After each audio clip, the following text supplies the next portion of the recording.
Hi, this is Larry with ManCave Mayhem. Today I'm working on the new CT 125 and I've been slowly putting parts on this thing. This is the next part.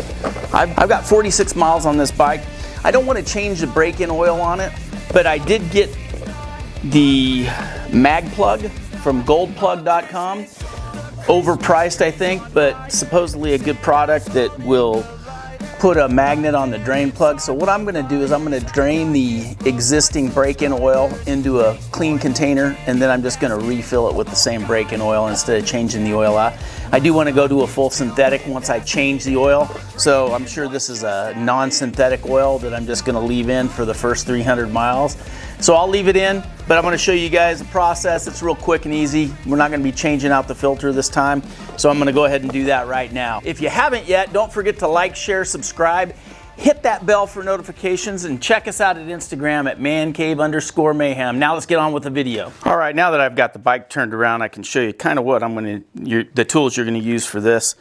You got the gold plug, which comes with the gold plug itself, which is actually larger than the factory plug as far as millimeters is concerned. This is a 17 millimeter. So you're going to need a 17 millimeter socket. You're also going to need a 12 millimeter socket to remove the original plug, and a ratchet and an extension.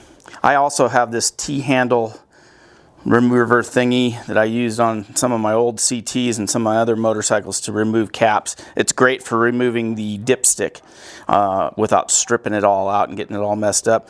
Also, you're going to want a clean container to drain into. This happens to be a whole cashews container that I cleaned up, and I'll use that to drain that oil in, and then I'm going to use this ratio right to put the oil back into the bike. And I can also get a determination as to how much oil was actually in the bike, so without pulling the filter and stuff, kind of get an idea if there's actually a full quart in that thing. So let's get started. All right, so what I'm going to do right off the bat is I'm going to loosen this, the fill plug, i.e. the dipstick. So I'm going to loosen this up right now. Get this loosened up so you can kind of vent the case while you are draining it. Helps it drain a little quicker. So I'm just going to leave that loose there. Be careful, there is an O-ring right here that tends to stay in the case. I just leave it there if it stays, but we'll leave that open like that for now. Now we're going to go to the bottom of the bike and remove the 12 millimeter drain plug. You guys can see this 12 millimeter drain plug is right here. So we're going to go ahead and put our wrench on that, and we're going to get that off of here right now. And that is on there tight.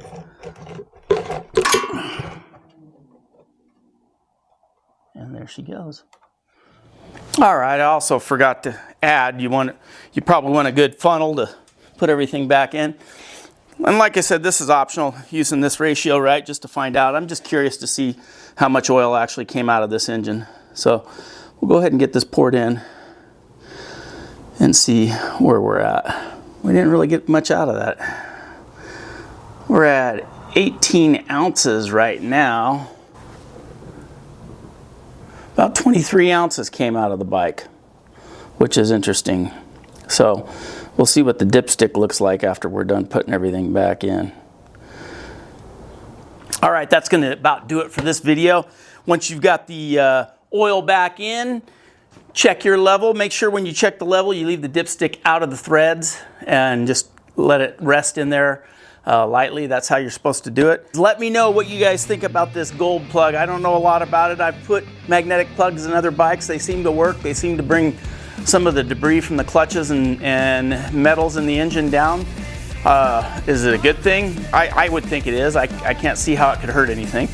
So again, leave your comments. Don't forget to like, share, subscribe. Thanks for supporting this channel. It makes it possible for me to make these videos. When you guys hit the like button and the subscribe, it helps me out a lot. And just remember, folks, I'm just a man in a cave causing mayhem. Thanks again for watching.